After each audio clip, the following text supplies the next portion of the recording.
E aí, turma? Estamos aqui para a segunda parte do bate-papo com a Jaque Conceição, do coletivo Digeje, e a gente falou sobre colorismo e sobre passabilidade, que era uma coisa que eu não tinha a menor ideia do que era, e ela me ensinou.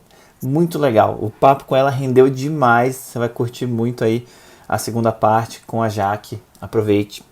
Até a próxima. Fábio Lins.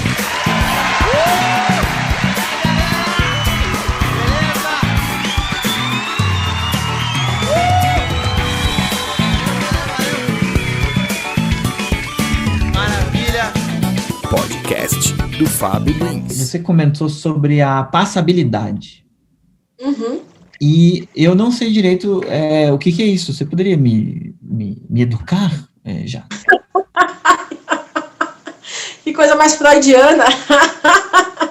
Mas a passabilidade é um conceito que vai dizer o seguinte: numa sociedade baseada em hierarquia, e essas hierarquias são marcadas por modelos, então tem os lugares de poder na nossa sociedade e tem a representação de modelos que ocupam esses lugares. Quando a gente fala assim, se eu falar para você, fecha o olho e pensa num homem rico, você vai pensar num homem branco, de olho claro, meio assim, Edson Celulari nos anos 90. Vai ser a imagem automática que você vai ter de um homem rico.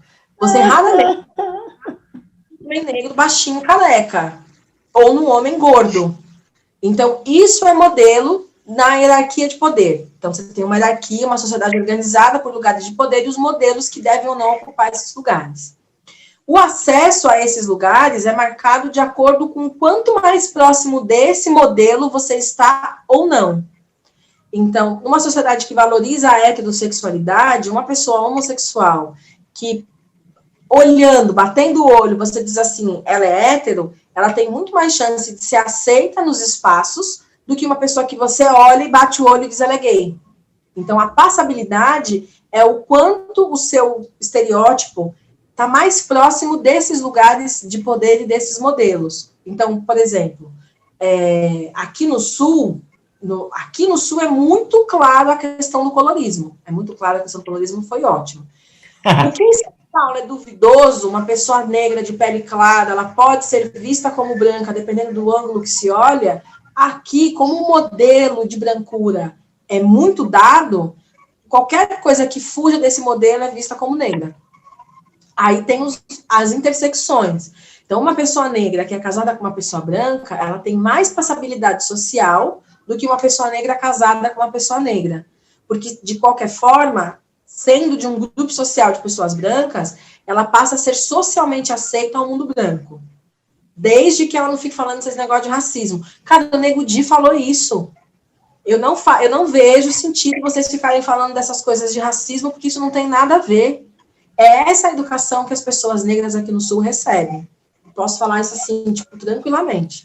Ele falou... Imagina, total, tô ligado, assim... A fala que a Juliette grita e que aqui no Sul as pessoas são mais educadas, é esse lugar da passabilidade, né? Supostamente o Nordeste é um lugar de pessoas negras e supostamente pessoas negras falam alto. Bom, eu falo alto, mas tem pessoas negras que falam baixo. Isso não é uma regra, mas isso está no jogo do imaginário, no jogo simbólico das pessoas. Sim, não. E essa fala da... Imagina, eu morei em Curitiba muitos anos, né? A Carol Conká de lá, ela falou isso, né? Que eu sou de Curitiba, educação, não sei das coisas. Cara, e aí eu fico pensando assim, os grandes autores que a gente tem no Brasil, assim, né? Que uma porrada de gente do Norte, Nordeste, assim, absurdas, mentes incríveis, assim, né? De cultura, e vai Guimarães Rosa, e vai... E aí a pessoa me fala um negócio, o modelo é tão forte, né, e a propaganda, né, higienista é tão absurda, né, que cai numa dessa, assim, né, puta merda. Sim, exatamente. É essa a ideia de passabilidade. O quanto mais próximo do modelo, você consegue performar para ser aceito. Ou, se você não performa, o quanto isso está... implícito na sua corporeidade, no seu corpo, em quem você é. É tipo polícia militar, eles estão fazendo blitz, quem passa e quem fica. Quem passa tem passabilidade de inocente, quem fica tem a passabilidade de suspeito. É essa a ideia. E no Brasil, que é um país racializado, isso está muito... O Brasil é um país racista e machista. Então, isso está muito ligado a qual que é o lugar de poder no Brasil? O homem branco hétero. O lugar, o modelo, a personificação, o exemplo do poder no Brasil, que é a figura do senhor de engenho na escravidão. É esse o lugar de poder, é esse o lugar de desejo, é esse o lugar dado como lugar. O lugar é esse. Ser um homem branco hétero no Brasil é ocupar nas relações de poder, do ponto de vista simbólico, porque é possível que um homem branco hétero seja pobre, né? Ele não tenha poder econômico, mas simbolicamente ele está no topo das relações. Ele é a pessoa que goza de todos os privilégios objetivos e todos os privilégios subjetivos, né? Privilégios subjetivos, por exemplo, é a ideia de ser sempre inocente. Sempre se espera que... Outro dia eu vi no Facebook um negócio que eu não me aguentei. Uma mulher colocou aqui no sul, aqui na cidade, colocou uma foto de um cara branco do olho verde que deu um golpe nela. E aí ela botou a frase, e ele tem cara de honesto. E aí eu coloquei embaixo, assim, eu não aguento quando a branquitude cai no golpe da passabilidade branca e da suposta honestidade branca. Eu adoro quando isso acontece. Que é isso. Meu Deus. Não, total, né, cara? Total. Não, é isso. A minha companheira, outro dia, passou por uma situação assim que ela estava falando com um gringo, um grego, sei lá, e ela fez uma postagem, não sei por que diabos esse grego acompanha ela, e aí o cara falou uma parada assim, ele falou, não, mas vocês têm que entender que a criminalidade, de fato, ela ocorre em maior escala nesses ambientes que tem pessoas pretas e tal, então é normal. Aí ela falou, olha, eu acho que você não conhece bem o Brasil e os nossos governantes, né? Porque, para mim, os maiores golpes e os maiores ladrões da nação são brancos de gravata. Então, como assim a criminalidade é maior em ambientes de origem africana, né? E, tipo assim, é isso, né? Tipo, você tá maluco? Tipo... Embora ele não esteja errado, ele tem uma certa razão no que ele diz, e aí vem a outra face do racismo, que é uma estrutura, que é esse exemplo, o melhor exemplo para a gente poder pensar o racismo estrutural. Tem uma estrutura na realidade brasileira que cria espaços de violência, e esse espaço de violência é destinado às populações pobres. Quem são os pobres no Brasil? São os negros e os indígenas. Então, tem um porquê, um funcionamento que cria essa experiência. E que tem uma lógica, mas é como se ele só tivesse metade da lógica, né? Tipo, ele não tem a outra metade. A ideia da passabilidade, da confiança branca, que está lá e que tem dificuldade de reconhecer que crimes de corrupção são tão hediondos quanto o tráfico de drogas, porque também impactam vidas. Então, e vidas pobres, são vidas pobres que são impactadas pelos dois tipos de crime, então eles são hediondos na mesma proporção. Só que a passabilidade branca e a aceitabilidade branca faz com que isso não seja olhado desta maneira. O que espanta o movimento da Carol Conká nas pessoas é porque ela é uma mulher negra. Porque se ela fosse um homem branco e estivesse fazendo o que ela está fazendo, seria completamente aceitável, porque é isso que os políticos fazem. É esse o movimento que os políticos fazem, a disputa pelo poder, a qualquer preço, a qualquer custo, que é o que ela está mobilizando no processo do BBB, é o que os homens brancos fazem, é como a branquitude opera, é o modo de produção de vida do mundo branco.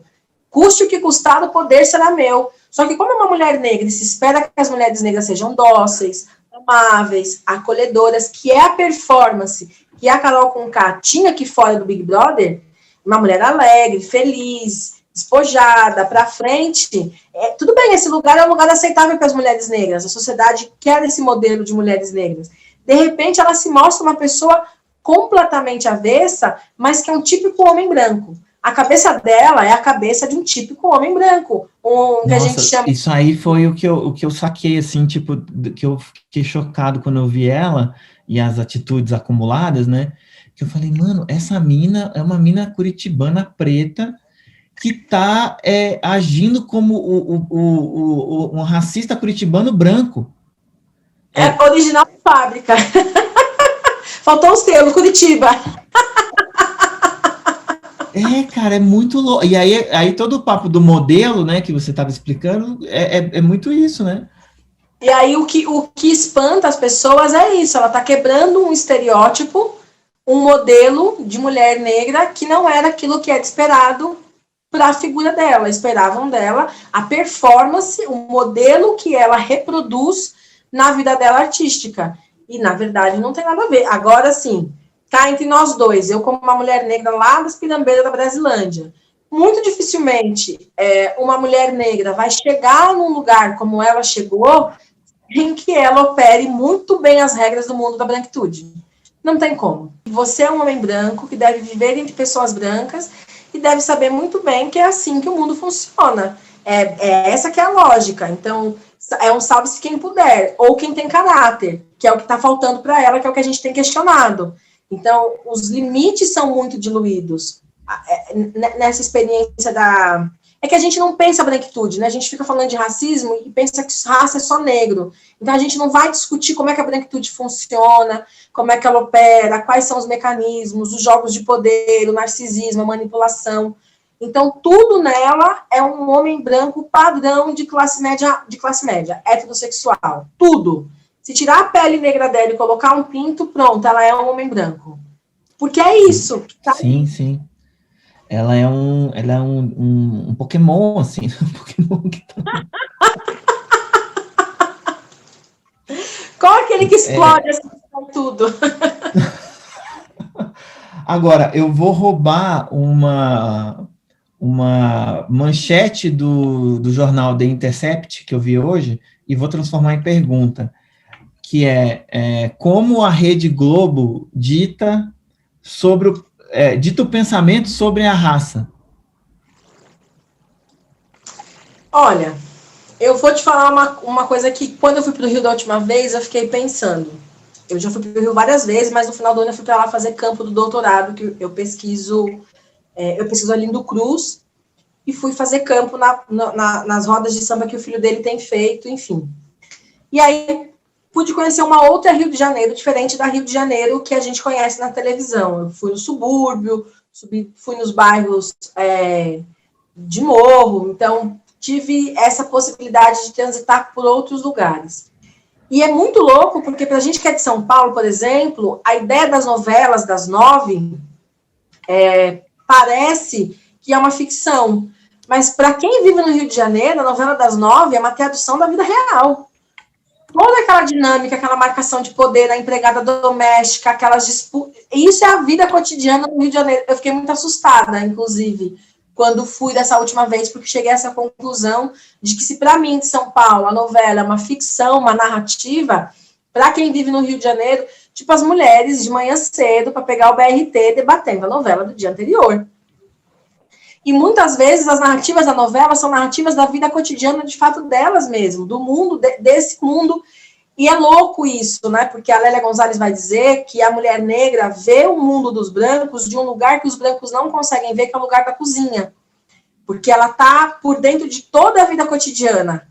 E a novela vê a vida cotidiana de um lugar externo, que seria esse lugar da cozinha. Então, é como se, de fato, a novela fosse as pessoas negras, as mulheres negras, sobretudo, que é o principal público das novelas, olhando a vida dos brancos e dos ricos e seus dramas e seus tramas e toda aquela desgraceira. Então, é um pouco essa experiência que é a experiência do Big Brother, a gente olhando a vida das pessoas e com o poder de votar, interagir, decidir. Por isso que ele é uma febre. É por isso que ele é uma febre. Total. Agora, sim, entendi. Desde quando a Globo se coloca como o grande nome da produção cultural brasileira, através da televisão, ela dita não só o que é raça e o que é experiência racial, como é a vida cotidiana no Brasil. Ela ocupa esse lugar, porque a cultura, na nossa experiência enquanto ser humano, é fundante para a nossa autopercepção enquanto sujeitos. A novela é uma produção cultural. O jornal é uma produção cultural. Eu volto lá no papo da performance, do começo da conversa. Tudo é performance. Tudo é ritual. O teatro, ele não é um local tão impactante. A experiência de você estar dentro de um teatro, para uma performance, de qualquer ordem que for, não é tão impactante só porque é um teatro, porque é coisa de gente rica. é porque o teatro é a representação da vida cotidiana. Aquilo que se fazia nos teatros se faz nas novelas, e aquilo que se fazia nas novelas se faz no Big Brother. Por isso que são lugares de interesse total. É a gente vendo do lado, nós, pessoas simples mortais, vendo a forma como os ricos vivem e como eles produzem a vida. Tem um filme fantástico da Regina Casé chamado Três Verões. Não sei se você já assistiu. Que conta a história de um político, é um filme de ficção, mas conta a história de um político que foi preso na Lava Jato, da perspectiva da empregada doméstica. Chama Três Verões. Tem e não é continuação do Que Horas Ela Volta? Não é uma trilogia? Não. Mas conta da perspectiva da empregada doméstica, como foi o processo da Lava Jato na vida desse patrão dela, tal, e todos os desdobramentos. É um filme muito interessante para pensar essa ideia do olhar de fora, né, dessa possibilidade de olhar de fora. E aí eu acho que, a Globo, historicamente, sempre foi. Tem vários estudos de dramaturgos negros no Brasil que vão discutir por que é importante a representatividade negra na novela. Porque a novela é esse lugar social de produção de experiência. Vamos imaginar que todo dia às 9 a Globo senta e conta histórias. E para nós, seres humanos, ouvir histórias é fundamental para a produção do cotidiano. As histórias aguçam a criatividade, as histórias aguçam a nossa autopercepção, a gente produz vida de acordo com os nossos heróis, com as pessoas que a gente identifica como vilão. O nosso processo de construção social está fortemente ligado a ouvir histórias, a compartilhar histórias, a contar histórias. E a novela é essa contação de história diária, cotidiana, sobre as mais diversas questões, né? A partir desse ouvir história, a gente elabora a nossa vida cotidiana, como a gente vive, como a gente ama, como a gente odeia, como a gente cria a nossa própria persona, nossa própria personagem nesse grande teatro que é a vida cotidiana, né? Como é que a gente cria performances. Quando é que o cabelo crespo passa a ser aceito? Quando a Sharon Menezes faz uma personagem que tem o cabelo crespo. E isso passa a ser socialmente desejado, tipo, é possível que isso aconteça. Então, claro, tem um peso significativo porque pessoas pobres não acessam cultura no Brasil. Se pessoas pobres acessassem outras formas de produção cultural além da novela, talvez não tivesse esse peso tão grande. As pessoas pobres pudessem ir ao teatro, ler livros, ir ao cinema, ver espetáculos de dança, ver exposição de arte, outras formas de produzir essas interlocuções, né, de acessar histórias. Só que não funciona assim, porque a indústria cultural no Brasil legitima o que é ou não é arte, o que não é cultura. Então, eu penso que é esse o papel de contar coisas que está na novela e que é olhar esse mundo, que é um mundo desejado, né? Os filmes que a Globo faz, daquelas mulheres que são pobres e ficam ricas, sabe? Dessa leva de comediantes que, assim, são excelentes atrizes, mas os filmes são de um péssimo gosto. Mas é isso. Tem um que, inclusive, tem um dilema, que ela fica rica, a riqueza sobe a cabeça, que é o mito do passar pelo rabo da agulha. É mais fácil um camelo passar pelo rabo da agulha do que do pobre entrar no reino dos céus. É um mito importante para manter as pessoas sob controle. E aí, no desenrolar da história, ela muda a cabeça porque ficou rica, e aí vem a sentença. Tá vendo? Pessoa rica perde as amizades, perde os amigos. A solidariedade, a vida comunitária para quem é pobre é um valor cultural muito importante. Estar próximo do seu vizinho, compartilhar coisas com o seu vizinho. Então, é melhor você ter o seu amigo do que você ter o dinheiro. É um pouco dessas coisas que está no jogo da narrativa da novela. E vai, com isso, produzindo vida. É um lugar sacadíssimo que a burguesia brasileira entendeu e, com maestria, ocupou. E assim ela vai mantendo as coisas dentro de um ritmo. Nossa, total. Nossa. Ai, cara, é difícil, né? Isso que você falou no final me lembrou. Eu tenho um tio, um cara que eu admiro muito, assim, um cara muito interessante.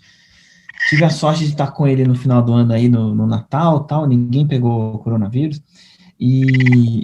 E ele estava me falando de uma matéria que ele leu, de uma pesquisadora, enfim, não lembro o nome agora, não sei quem era, estrangeira, e ela pesquisou as elites do mundo, assim, né, e fez uma matéria sobre isso, assim, fez um estudo, né, na verdade, não uma matéria, um estudo científico sobre isso, E a conclusão é, a elite brasileira é a pior elite do mundo, de acordo com esse estudo. Assim, a conclusão é essa, é a pior elite, porque é a elite que não investe de forma alguma na base, não investe, assim, quer manter o sistema Dom Pedro II, entendeu? A elite está lá com Dom Pedro ainda, assim, é uma parada muito pesada, assim, muito pesada, muito pesada. E tá aí, né, a gente tá vendo isso todo dia. Não, eu ia dizer para você que eu acho que isso tem muito a ver com a questão do fato de que no Brasil a gente não fala sobre o racismo. Então, quais são as formas de diferenciação além do fenótipo? Então, por exemplo, nós dois, fica muito claro que eu sou negra e você é branco. Ótimo. Esse é um marcador importante. Se a gente estiver andando na rua, os tratamentos vão ser distintos, os acessos vão ser distintos, porque isso está dado, está marcado. Mas vamos supor que eu tivesse a pele mais clara e usasse o cabelo liso. Se tivesse um tom de pele que eu passasse como uma mulher morena, bronzeada do sol, alguma coisa nesse sentido. Qual ia ser o marcador que ia diferenciar você de mim? A riqueza. A riqueza do sobrenome, a riqueza do tipo da roupa, a riqueza das joias. E isso fala muito das experiências do período da escravidão, da forma como a vida cotidiana acontecia. A gente fala em escravidão e fica falando em quilombo, que é importante, e fala em pelourinho, mas a gente não pensa o impacto cultural da escravidão na formação do inconsciente do brasileiro. Então, essa necessidade de distanciar, de demarcar, de diferenciar pessoas ricas de pessoas pobres é um dos traços fundamentais. A outra coisa é que a gente não superou a identidade de colônia. A gente ainda se pensa e se percebe como um país colônia. E aí, no país colônia, os marcadores são aqueles que estão mais próximos possíveis da Europa. Quanto mais próximo da Europa, mais desenvolvido, evoluído o sujeito é. Entanto que as elites brasileiras, por exemplo, vão para fora do Brasil e tem toda essa relação, esse fetiche europeu. Que a Europa é um lugar massa, maravilhoso, adoro, é barato pra caramba o vinho, queremos, mas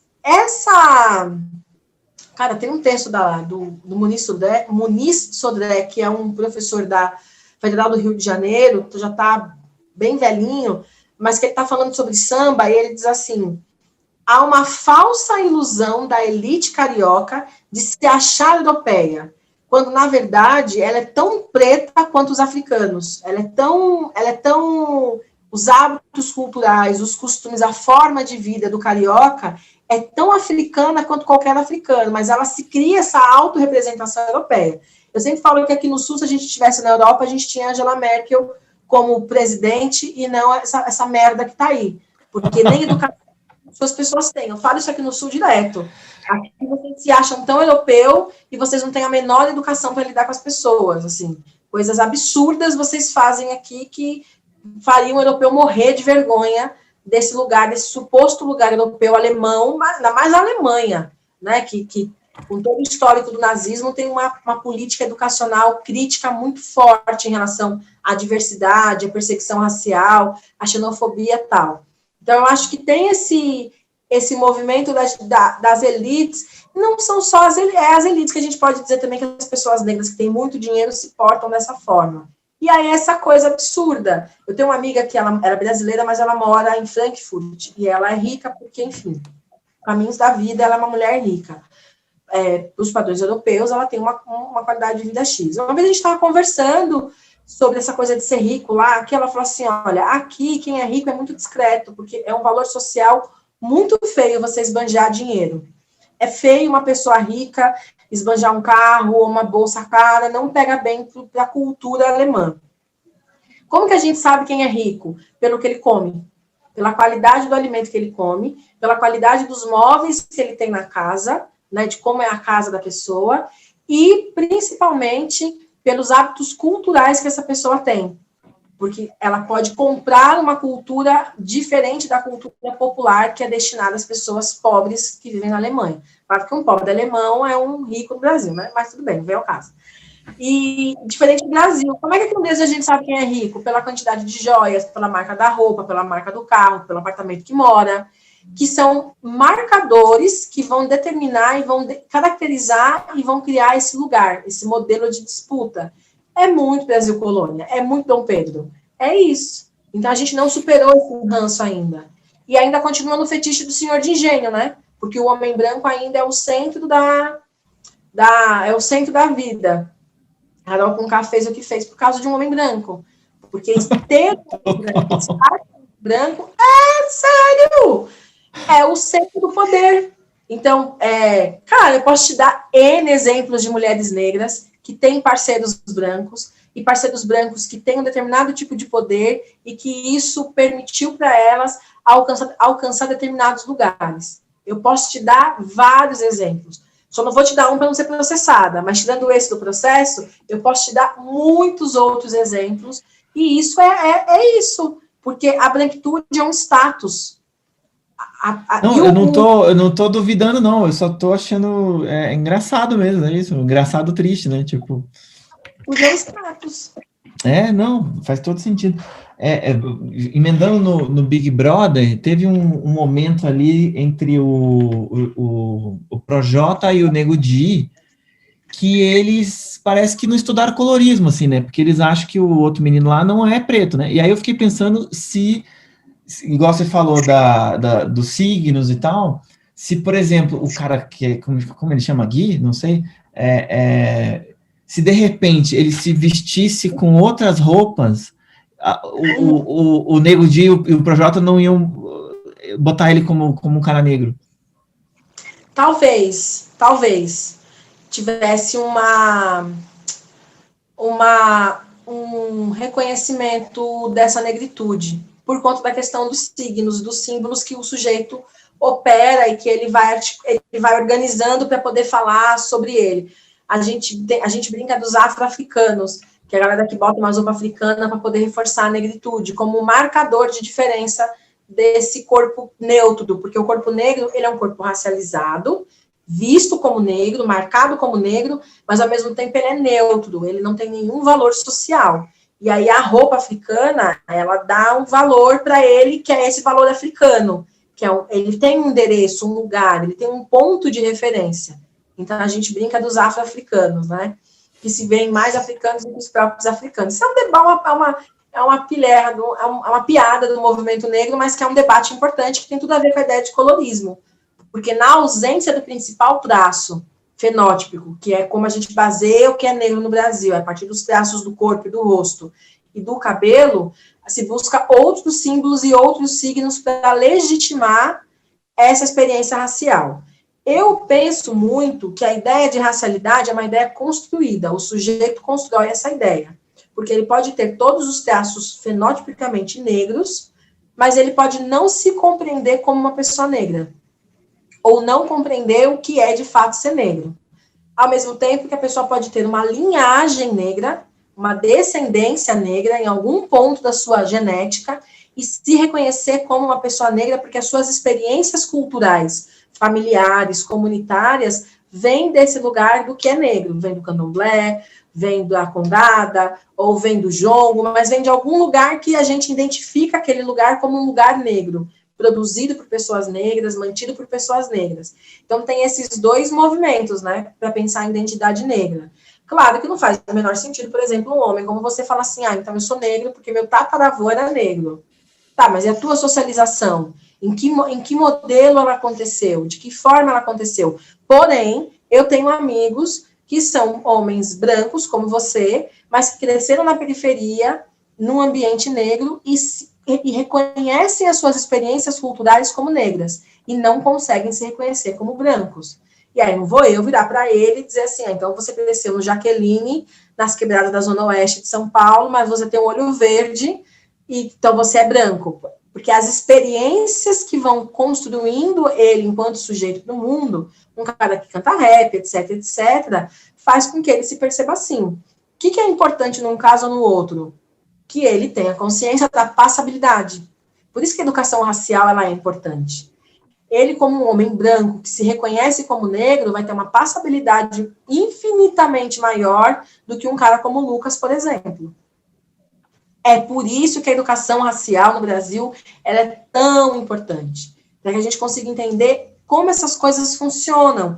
E tudo bem ele se reconhecer como negro e reivindicar essa identidade como a identidade dele. O que ele não pode é achar que ele tem legitimidade, por exemplo, para falar no lugar de um homem como Lucas, ou de um homem como o Seu Jorge, que é inquestionavelmente negro. Mesmo que o Seu Jorge não tivesse nada de experiência cultural negra nele, olhando para ele, a gente reconhece ele como negro. Só que aí é que tá, porque a identidade, ela é um processo adquirido socialmente, mas produzido internamente. É o sujeito que elabora a identidade dele para dizer eu sou isto ou sou aquilo, mais do que os valores sociais. Então, nos modelos, nos lugares sociais, ele olha e a partir disso ele vai dizendo eu sou isso ou eu sou aquilo.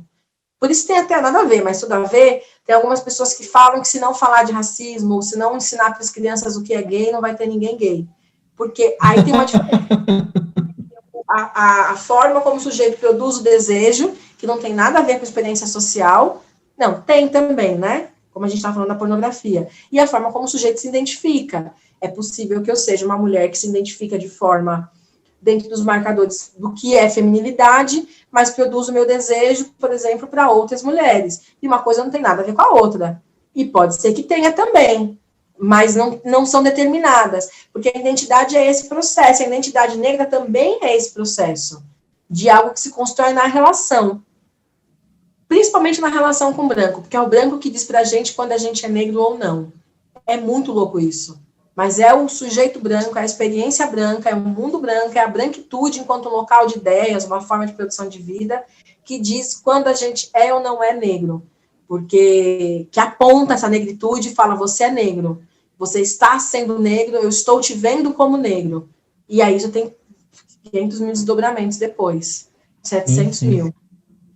Nossa, incrível isso, né? É muito louco. E bem, eu queria voltar a falar da minha experiência e dos alunos aí. Sabe que teve uma experiência muito interessante numa turma do curso de comédia stand-up, que inclusive a gente tem bolsas, né, integrais para pessoas trans, povos originários, para pessoas com deficiência, a gente tem descontos para pessoas pretas, a gente tem descontos para as mulheres, e tem dado muito certo essas bolsas, esses descontos, e aí eu começo a ver os encontros improváveis, assim, né, tem encontros que possivelmente algumas figuras não teriam, assim, ou sei lá, porque no meio delas não tem o diferente mesmo, né, não tem o outro perfil.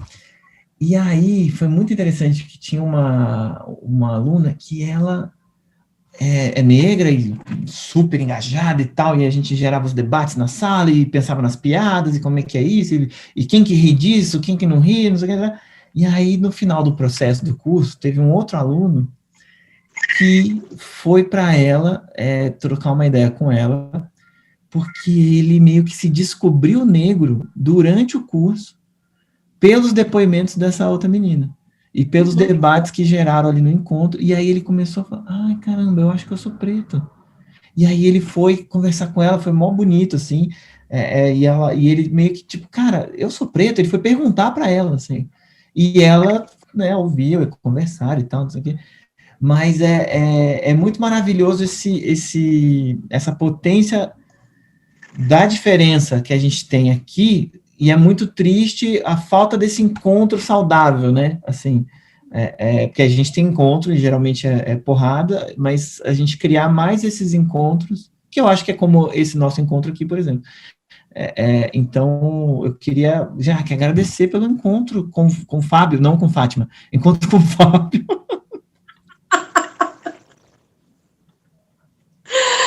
Adoro! Então, sabe uma coisa que você falou agora? Que eu acho que tem a questão racial no Brasil ela é muito complexa. A gente tem uma coisa que são sujeitos pardos, e a variação entre a experiência do que é ser pardo. E eu como professora, como mãe de 2 meninos negros, que vem de uma família multirracial, meu pai é branco, minha mãe é negra, a minha avó é indígena, meu avô é negro, a minha outra avó é indígena, meu outro avô é branco, polonês, então eu venho de todas essas experiências, né, de um bairro periférico, morando hoje no sul do Brasil, e no Texas brasileiro, nesse lugar horrível que é Florianópolis nesse sentido.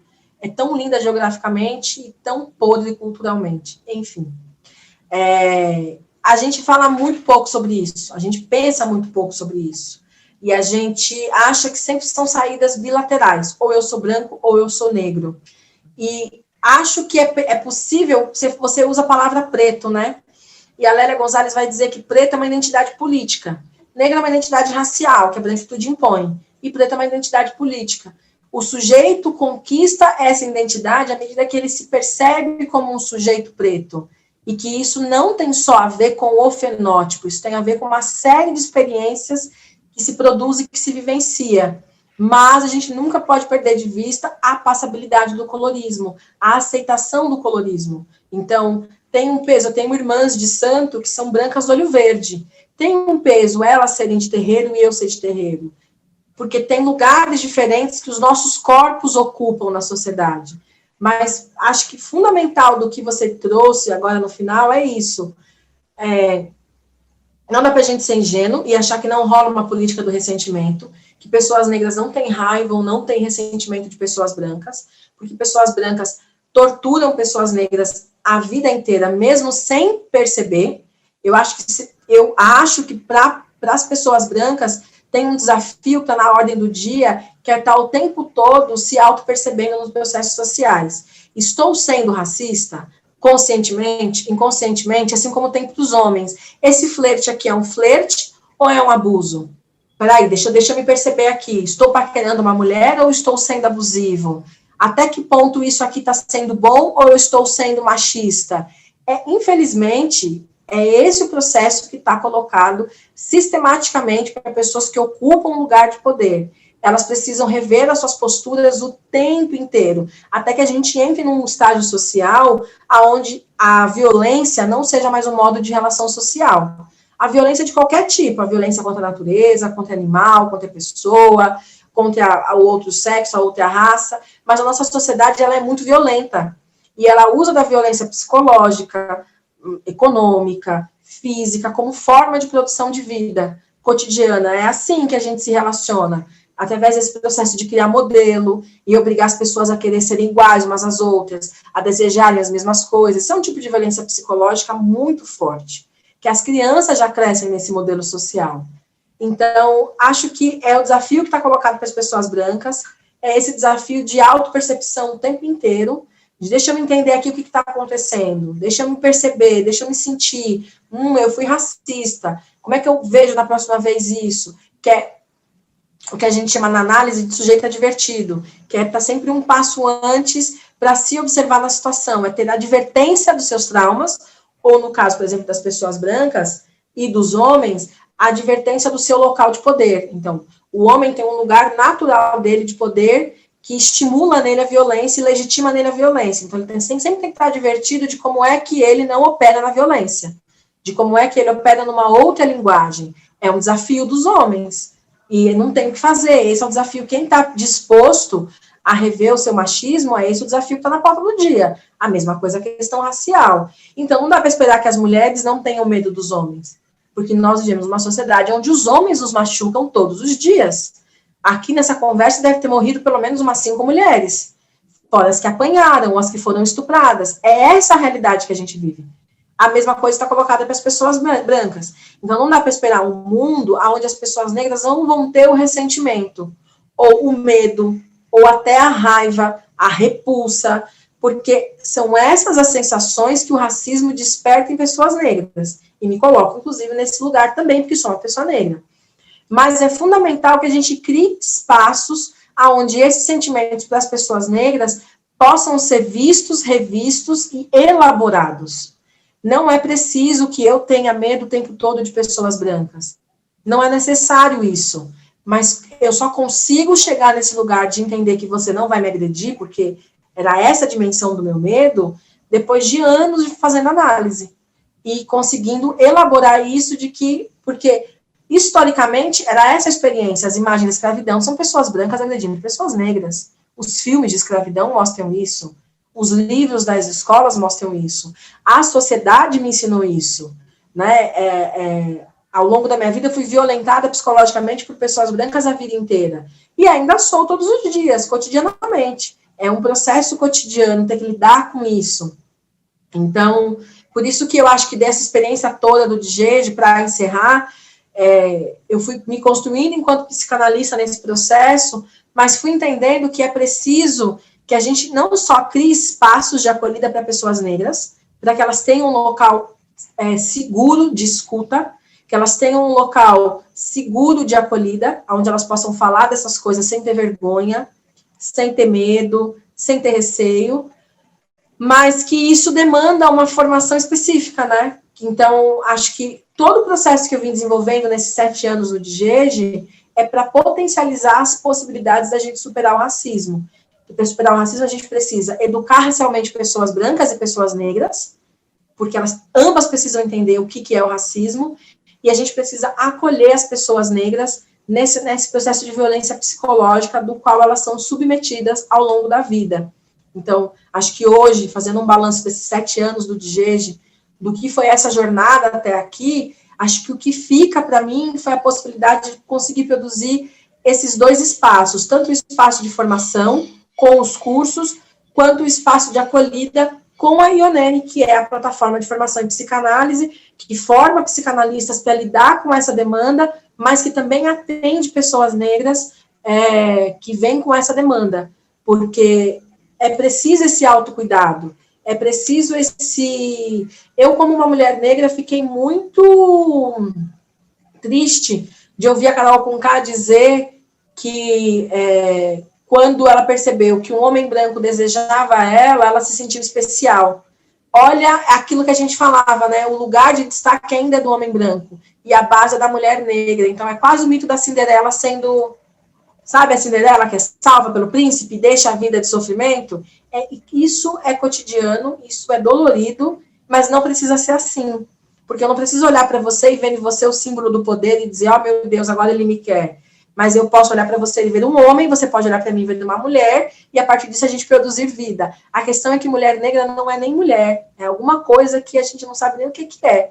Então, é complexo, é urgente, é necessário que a gente pense sobre isso, que a gente fale sobre isso, e acho que é esse o lugar que o DGEG se coloca. Por isso que eu falo, eu não sou influencer. Meu barato não é influenciar as pessoas. Meu barato é levar as pessoas a pensar, a construir estratégias e a resistir de uma forma que elas não precisam se violentar, nem para estar no mundo e nem produzir um mundo de violência. Porque o que a gente está vendo, por exemplo, no Big Brother é isso. Uma mulher violentada a vida inteira que está produzindo experiências violentas, que é a referência que ela tem para dar, aparentemente, pelo programa, né? O que está ali colocado para a gente.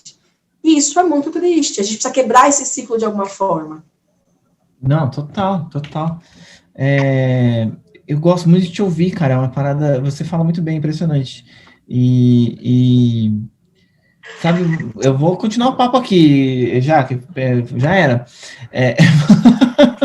Não sei como é que tá seu horário aí, tá na hora de ver o Big Brother, se eu estiver pirando, você me avisa, tá? Eu vejo pelo Twitter, não tem problema, vamos embora. Obrigado. Queria te perguntar, ai meu Deus, sim, tem tido mais procura de pessoas brancas nos cursos que vocês oferecem? Não, a gente tem uma procura grande de pessoas negras. Eu posso falar para você que mais ou menos uns 90% do nosso público são pessoas negras, mas a gente tem a questão do acesso financeiro. Isso sempre foi um problema para nós, assim, no sentido para nós enquanto comunidade negra. Por exemplo, um curso de formação em psicanálise, ele é caríssimo. Por isso que a gente tem um número menor de profissionais negros atuando no ramo da psicanálise, por exemplo. Ele é inacessível e ele é caro. Então, por isso que todo ano, no começo do ano, a gente faz uma campanha de doação de bolsa, a gente doa uma quantidade de bolsas do nosso, a gente abre mão do que seria o lucro e doa isso como bolsa. Então, uma quantidade, todo ano a gente tenta garantir de pessoas, porque tem uma lista de mais de 1.000 pessoas querendo bolsas nos cursos de formação que a gente faz, e a gente faz o programa de doação, e é sistemático, todo mês a gente estimula que as pessoas doem, porque é importante que as pessoas negras acessem isso, e a procura ela é maior por pessoas negras, pelo incrível que pareça, assim.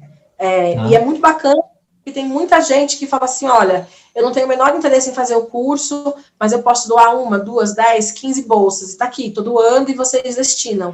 Porque, no fim das contas, para nós, é muito importante que as pessoas negras façam o curso.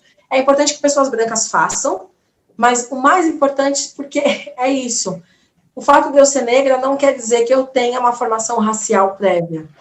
Mesmo vindo de uma família de pessoas negras, macumbeiras, sambistas, na minha casa não se discute racismo. Assim, tipo, todo mundo é preto, você é preta, eu sou preta, todo mundo é preto, mas a gente não discute sobre o racismo, sobre como ele funciona, não é uma coisa que se fala, porque racismo no Brasil é tabu, é um tabu social, assim, igual é o incesto, é o racismo. A gente sabe que existe, sabe que acontece, é proibido, mas a gente não fala de como isso está no imaginário, porque a maior parte das pessoas que violentam mulheres são pais e irmãos, por causa do incesto, que é um tabu no Brasil, que não é falado, que está na cultura brasileira, que está fortemente ligada à escravidão, à cultura de estupro da escravidão, que era um estupro doméstico no ambiente do lar, e que a gente não fala. Mas ele está na cultura, ele está no imaginário, ele está no campo do desejo. Isso precisava ser elaborado, falado, pensado, sem o viés da culpa, do moralismo católico ou de qualquer outra ordem. É isso, a gente tem que falar de racismo, assim, mas tem que falar, não pode não falar. E é louco, né? Porque tem até essa expressão, assim, é muito normal, né? Tipo, ai, nem toca nesse assunto. Ai, não, nem fala. Não, melhor nem... Não, ai, não, fecha a boca. A gente tem muitas frases, assim, que são cotidianas, né? De silêncio, né? De, não entra aí, isso não pode, não vamos falar. É muito normal isso, né? É impressionante como tá realmente estabelecido, assim, né? Sim, sim. Tanto a questão do abuso de pai contra filho, entanto que a educação sexual nas escolas, que poderia ser um instrumento importante de discussão sobre isso. Não, se você falar, você está estimulando. Quanto à questão do racismo. Se você falar, você está estimulando. É muito comum pessoas brancas dizerem isso, e pessoas negras. De tanto você falar, a minha mãe, ela fala que de tanto ela me ouvir falar de racismo, agora ela já começa a perceber o racismo. Então, ela fala assim, coisas que eu nunca tinha percebido, mas é isso. O que é o processo da análise, por exemplo, na psicanálise? De tanto o sujeito ficar falando, ele começa a entender o significado daquilo que ele está falando e como aquilo está na realidade. É a mesma coisa o racismo. A gente tem que falar muito, muito, muito para começar a perceber como é que ele atua na realidade para mudar, para modificar. A gente só muda um comportamento social quando ele é socialmente visto e legitimado. Caso contrário, ele vai passar despercebido, vai ser empurrado para debaixo do tapete. Só que é dolorido. Eu imagino que faz uma toda pessoa... a diferença, né? Mas, assim, eu imagino que para uma pessoa branca que tem uma consciência crítica, reflexiva, que está se empenhando em construir outras formas de relação, deve ser muito dolorido ouvir, não é mais dolorido do que vivenciar o racismo. Mas eu imagino que deva ser dolorido ouvir essas coisas e falar, puta, isso faz todo sentido, e pensar assim, fudeu, e agora o que eu faço? Eu imagino que deve ser esse o movimento. Porque se é dolorido para mim falar sobre racismo, deve ser dolorido para as pessoas que entendem sobre isso ouvir também. Só que essa dor, em termos de análise no sentido de elaborar uma questão para conseguir avançar sobre, né, dar segmento a ela, a dor faz parte. Essa dor moral, essa dor emocional, essa dor que gera esse mal-estar, é fundamental que ela exista, que é o acerto de contas. É muito importante esse acerto de contas, falar disso abertamente, elaborar sobre isso, porque senão a gente não consegue trazer o racismo do inconsciente para o plano da consciência, e ele precisa estar no plano da consciência, para que a gente esteja o tempo inteiro advertido sobre a existência dele. Será que falar isso é ser racista? Será que fazer isso é ser racista? Eu acho que eu fiz isso aqui porque isso aqui é racismo. E aí, desde as relações pessoais até as relações estruturais, né? As relações que perpassam a elaboração de política pública, as relações que perpassam a produção de cultura. Pensar esse jogo entre a forma como a pessoa entende a vida e vive a vida, porque é isso que vai produzir esses lugares estruturais, esses lugares que são lugares de poder, né? Então, não tem como, tem que falar. mesmo que doa, é um processo necessário. Nossa, total. Sabe que quando rolou aquela história do estupro coletivo lá no Rio de Janeiro, lembra dessa história? Que os moleques filmaram, foi um bagulho terrível, assim. Aquilo, aquilo foi muito sinistro, né? Aquilo foi muito pesado, assim. E aí eu comecei a me interessar, comecei a querer falar, estudar, e ouvir, debater, não sei o quê, né? E aí, cara, você vê, minha mãe, né? Minha mãe é uma figura que ela cresceu cercada de homens, assim, a minha família, eu tenho 2 irmãos, meu pai era minha mãe, a única mulher na casa e tal, e ela ficava assim, ai, Fábio, vai, para, de novo esse papo, ai, mas toda hora, não sei o quê, e ela tava meio incomodada com esse negócio, mas achando meio, ai, esse assunto aí não, ai, pra quê? Era um negócio de, ai, pra quê? Beleza, num primeiro momento foi isso. Aí teve um dia que foi, a gente sentou, conversou, cara, aí ela começou a revelar uma série de histórias de violências que ela sofreu. Uma série de histórias, assim.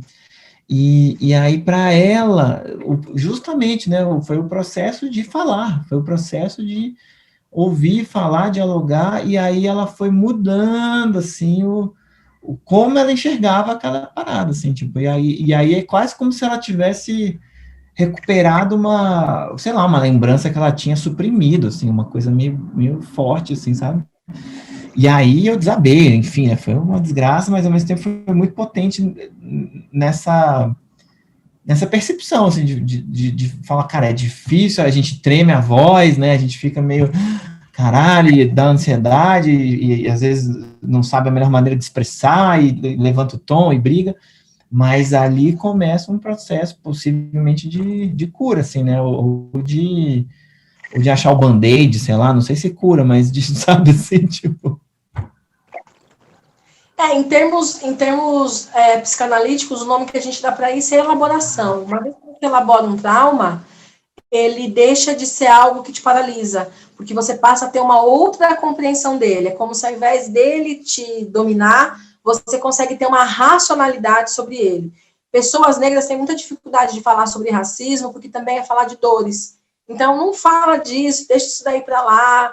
Eu acho que muito do processo da pandemia que as pessoas tiveram dificuldade de aceitar, porque aceitar a pandemia no atual contexto que a gente estava vivendo, era aceitar que estava todo mundo na merda. Então, faz de conta que não tem pandemia, porque a gente não precisa ter que acessar a realidade. Se a gente aceita a pandemia, a gente tem que acessar a realidade do que a gente está vivendo. E para as pessoas, sobretudo aquelas que apoiam o governo, é um choque, acho que ainda é um choque muito difícil. Então, em termos da psicanálise, o sujeito ele entra no processo de alienação da realidade. É como se ele vivesse uma realidade paralela, a realidade está correndo aqui e ele está correndo aqui em cima. Para se prevenir de entrar em contato com a realidade e não conseguir dar conta de administrar a realidade.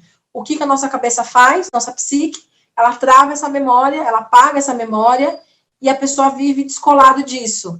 Então, muitas vezes, aquilo que a gente nega, a Lélia Gonzalez total, né, ela vai dizer sobre a negação do racismo, que é um conceito até lacaniano, tal, que ela trabalha, mas muitas vezes aquilo que a gente nega é o ponto do nosso trauma, aquilo que a gente realmente precisa falar. A gente nega tanto, porque aquilo vai nos machucar tanto, vai trazer memórias que a gente não quer acessar, e a gente prefere deixar para lá, não vamos falar, não precisa, e vai criando desculpas e subterfúgios para ter que não lidar com isso, inclusive a violência. Então, ela vai dizer que a violência racial no Brasil e a violência de gênero é reflexo dessa coisa de não vamos falar disso.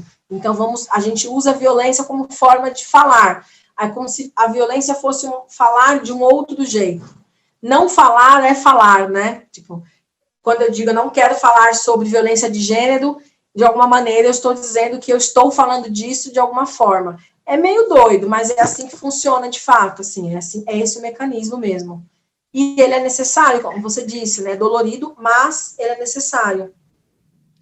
Nossa, total, total. E desculpa, eu tô sendo chato hoje, porque toda hora eu quero fazer uma relação com o curso de stand-up, até porque, né, já que boa parte da audiência desse podcast são justamente os alunos, e é isso mesmo.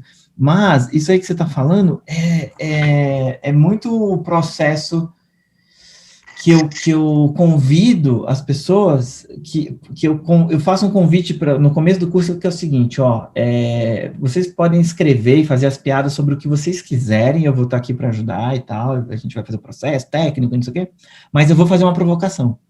E a provocação é o que te paralisa e o que te mobiliza. E eu acho que se você fizer um texto sobre isso, esse texto vai ser mais autêntico, esse texto vai ser mais, vai ter mais brilho. E geralmente é o que acontece, assim, aí é muito bonito de ver as pessoas, através do humor, acessando esses lugares. Só que aí, muitas vezes, até chegar no humor, até transformar aquilo em piada, tem gente que sai, tem gente que para, que trava, que não, vou mudar de assunto, e aí eu não tenho preparo, né, eu não sou um terapeuta, não sou um psicólogo tal, e eu sempre deixo, assim, muito livre, tipo, olha, vai até onde está confortável para você, porque é para ser divertido, é para ser legal. Tem que ver até onde você conseguia, né, era igual quando eu fazia terapia também, que a minha terapeuta falava, ó, beleza, hoje é isso, vamos aí semana que vem e tal, vamos ver. Aí eu faltava, né, entrava no processo de bloqueio, aí eu dava uma desculpa, depois eu voltava para terapia, e aí tava lá para encarar, né. Então, eu fico muito, muito contente de te ouvir, porque como eu também fico me questionando toda hora, do tipo, caralho, será que isso que eu estou fazendo faz sentido? Será que isso... E aí, te ouvindo, eu falo, não, Fábio, é isso aí, continua aí, porque faz sentido. Porque eu não tenho, né, já formação na academia e tal, a minha formação enquanto professor, eu ainda estou descobrindo, assim, é uma coisa que eu vou fazendo e vou entendendo, e, sabe, vou errando e tal. Então, te ouvir, para mim, está sendo muito, muito legal, assim, de cimentar um pouco isso, assim, falar, não, tá legal, ok, não tô pirando nisso sozinho, a Jaque, que é incrível, que tem um quadro lindo na sala dela, o quadro que maravilhoso, ela também falou uma coisa parecida, então acho que faz algum sentido. Então, quero te agradecer, happy thank you. Eu que agradeço mais uma vez a possibilidade da gente conversar. Esse aqui é um quadro de afrofuturismo. Ele é uma colagem de vários elementos ligados às culturas tradicionais africanas. Eu ganhei de presente de um artista plástico daqui da cidade. E aí, enfim, sei lá, só para falar do quadro. Mas eu acho que é isso. Acho que o processo é esse, é o diálogo. Acho que a gente precisa... essas dores sociais, elas estão muito presentes na nossa sociedade, porque a nossa sociedade é uma sociedade violenta, controladora, abusiva, é uma sociedade marcada por lugares de poder, marcada pelo controle daquilo que se pensa, daquilo que se deseja.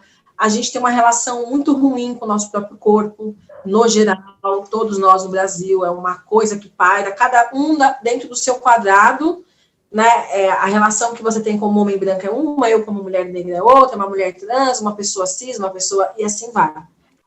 Mas, cada vez mais, eu acho que esses espaços de resistência, não esvaziando a palavra resistência, mas pensando ela como uma possibilidade de fazer diferente, de produzir de uma outra forma, de vivenciar experiências de um outro modo. Eu acho que isso é muito importante, seja da ordem que for, do formato que for, e o não silenciamento, né? Por isso que eu acho que falar coisas e ouvir coisas, elas são tão importantes, porque eu faço análise há muito tempo, atendo na clínica há muito tempo, mas sempre que escuto na clínica as mulheres contando as suas histórias, eu também revejo as minhas próprias trajetórias, as múltiplas cruzadas que eu já tive nessa vida, e isso me ajuda muito a me relocalizar no mundo, inclusive me reconhecer e saber quem eu sou, né? A experiência do racismo, para mim, que sou uma mulher negra, a experiência do racismo sempre me empurra para um lugar único, assim, eu tenho uma sensação de sufocamento, física até, com o racismo, eu me sinto fisicamente sufocada, porque é sempre esse o movimento que o racismo faz, E ele nem sempre é explícito, na maioria das vezes é um movimento que é sutil, são micromovimentações cotidianas que vão me fazendo se sentir sufocada, presa, encurralada, limitada. É esse o movimento que ele faz. Quando é que eu consigo superar isso? Quando eu posso falar, quando eu posso dizer, elaborar, posso contar isso de uma outra maneira, compartilhar essa experiência da forma que for. Então, eu acho que é importante esse movimento mesmo de como é que a gente pega essas experiências e ressignifica elas para outros caminhos. O DG é a ressignificação da minha experiência com racismo. Eu ressignifiquei o que eu vivenciei com o racismo para um lugar onde falar fosse a potência. Acho que tem muito a ver com a questão do curso de comédia, inclusive, né? É ressignificado da fala e do significado de quem fala, pensando em quem escuta, como é que essas coisas promovem esse movimento da mudança. E o riso, ele é potente, né? Ele tem essa potência, Eu me lembrei muito de uma nada a ver, as conexões que a gente faz na cabeça, mas eu me lembrei muito de um grupo de palhaças que fazia um trabalho com um ritual indígena guarani do riso. Não sei se você já ouviu falar. Eu me lembrei muito desse movimento, né, do riso como esse lugar de interlocução entre experiências distintas, mas também de produção de uma outra forma de relacionamento. Então, eu acho que tem tudo a ver. Está tudo muito conectado. Eu já não sei mais o que falar, acho que já falei tudo que eu podia mais um pouco. Observando a sua parede, é curioso, porque tem essa frase, né? Deus é bom o tempo todo, que eu comecei a ver agora em função do menino do Big Brother, né? Que saiu, o Lucas, né? Que ele falou e essa frase deu uma viralizada. Você já tinha esse quadro? Da onde vem essa frase? Eu já tinha esse quadro, bom, eu sou macumbeira, assim, do começo ao fim, eu não acredito no Deus católico, não acredito no catolicismo, no cristianismo, a minha prática religiosa, ela é africana mesmo, acredito em pombagira, adoro, cultuo, gosto delas, quero elas na minha vida, mas eu fui, enfim, um dia andando nessas feirinhas hippies, eu vi esse quadro, e ele me chamou muita atenção pela ideia de que, na minha tradição, Deus seria o criador, né, do princípio. E a gente aprende que nós somos feitos para o amor. Nós fomos feitos pelo grande criador para amar e sermos amados. É essa a nossa grande missão. Tem gente que ama cozinhando, tem gente que ama educando, tem gente que ama cantando, tem gente que ama fazendo rir, tem gente que ama dando aula, mas nós somos feitos para o amor. O amor é o sentimento mais puro que a gente é capaz de compartilhar com as pessoas. E, nesse sentido, tudo aquilo que o Criador nos possibilita é atravessado por essa ideia do amor, da bondade. Então, quando eu vi essa frase, esse quadrinho na feirinha, eu falei assim, caramba, é verdade, né? Na minha perspectiva, o Criador, Zambi Umpungu, que foi quem nos criou, ele é bom porque ele nos possibilita a sempre se ver e se rever, e se repensar, e se reprojetar, e projetar, e fazer coisas. E eu acredito muito nesse processo, nisso, que Deus é bom o tempo todo. Curiosamente, Lucas é filho de Xangô, tal qual eu sou. E eu sempre brinco que eu deveria arriscar aqui e botar Xangô é bom o tempo todo, porque Xangô é bom o tempo todo. Xangô é farto, Xangô é a riqueza, não a riqueza material, mas a riqueza espiritual. Xangô é aquilo que me alimenta, Xangô é o sangue que corre nas minhas veias, é o que me faz levantar e dormir. Xangô é a minha racionalidade e é também meu amor, e ele é bom o tempo todo, porque eu sinto essa potência em mim o tempo todo, porque eu sinto ele. Mas aí eu nunca arrisquei e ficou Deus é bom o tempo todo. É mais ou menos... Eu sou uma pessoa bastante espiritualista, espirituosa, sei lá. Eu tenho uma relação muito próxima com os meus ancestrais, assim. Muito mesmo. Eu tenho eu posso dizer, é louco isso, né? Uma pessoa tão racional dizer que eu sou uma mulher de fé. Mas eu só acredito porque eu recebo no meu corpo, entendeu? Que eu incorporo. Porque se alguém me falasse assim, estão recebendo o santo ali, eu ia falar, conversa fiada, rapaz. Só que eu incorporo, então eu sei, porque eu sinto a experiência física. Eu sinto esse processo de sentir Xangô dentro de mim. Então, isso para mim tem uma potência muito grande. Nossa, boto fé. Boto fé, Jaque. A Jaque é sensacional. Eu já estou assim, sendo desrespeitoso com o horário dela. Então, por isso eu vou encerrar. Mas eu ficaria horas de verdade. Mas eu já estou apertado no banheiro. Você deve já estar também. E... Sim, vamos comer, Jaque, vamos comer. Eu quero agradecer, assim, novamente, você deu uma aula, assim, para mim, obrigado, e todo mundo que ouvir, acho que vai achar incrível. Pessoas, procurem a Casa Preta de Gege, C_de DIJEJE, faz um trabalho maravilhoso, cursos fodas, só o Instagram, os vídeos que eles colocam, já são aulas, assim, que hoje eu fiquei ouvindo, e eu deixei ali no IGTV e deixei rolando, assim, foi um atrás do outro, e era maravilhoso. Aí tinha uns que eu voltava, ouvia de novo, muito bom e tal. Então, é muito bom. O seu trabalho eu acho, assim, foda, conheci faz pouquíssimo tempo, mas, assim, achei que não quero parar de observar o que vocês estão produzindo. E obrigado por compartilhar esse conteúdo. E obrigado por estar aqui, Jaque. Se quiser falar alguma coisa final, enfim, mas é só isso. Obrigado. Não, acho que é isso. Se você quiser, a gente pode fazer igual a Tereza Cristina. Eu pego a comida, eu vou comendo e a gente vai conversando. Eu gosto muito de falar. Eu brinco que eu tenho fixação na fase oral, porque eu adoro falar. Assim, se eu tivesse tido a possibilidade, eu gostaria de ter sido atriz e não professora. Mas a vida me levou para outros caminhos e eu virei professora e tá tudo bem. Já, assim, tô feliz como é. Mas o meu grande sonho de menina era ser atriz, porque eu gosto muito de falar, muito demais. Não sei se seria uma boa atriz, mas acho que aquilo que a gente gosta tem uma potência. Então, eu fico feliz de poder falar, eu fico assim, eu falo, gente, que generosidade de me ouvir falar quase 2 horas, assim. Tipo, porque eu realmente já não tenho mais assunto, a gente já vai começar a entrar no trivial, entendeu? Tipo, quem vai ganhar a prova do líder hoje? Estou torcendo para a Juliette, inclusive. Ou para a Sara. Então, já não tem mais assunto que falar. Não, a gente vai fazer outro de 2 horas só para entrar na vibe trans e depois a gente vai entrar na vibe da sua religiosidade. Não, já que tem muito episódio ainda para a gente gravar, você não tá entendendo. É isso, eu quero agradecer o convite, a possibilidade da fala, quero convidar as pessoas que vão ouvir ou que vão assistir no YouTube para conhecer o Coletivo de Gege. É um trabalho que eu venho tocando aí há 7 anos com um grupo de pessoas muito incríveis. O ano passado a gente ganhou um prêmio da ONU na verdade eu ganhei, mas ele não é só meu, ele é do coletivo, reconhecendo a importância do trabalho que a gente desenvolve numa educação antirracista. Convidar as pessoas a apoiar o DGEJ, a doar bolsas, a doar qualquer quantia, a divulgar, a compartilhar nas redes, tomar aí para qualquer negócio. E que é isso, acho que é um processo longo, é um processo histórico, mas a gente está caminhando e isso para mim é o que mais importa, a gente não está parado. Estamos seguindo junto com a maré o fluxo do rio.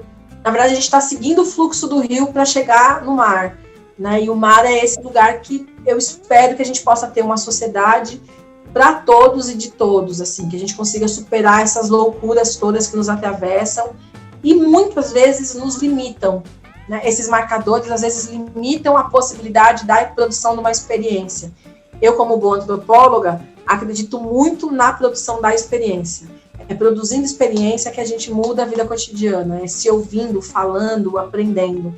Acho que é isso, assim, obrigada pelo convite, pela possibilidade de falar. Adoro falar, me chama para falar que eu venho falar.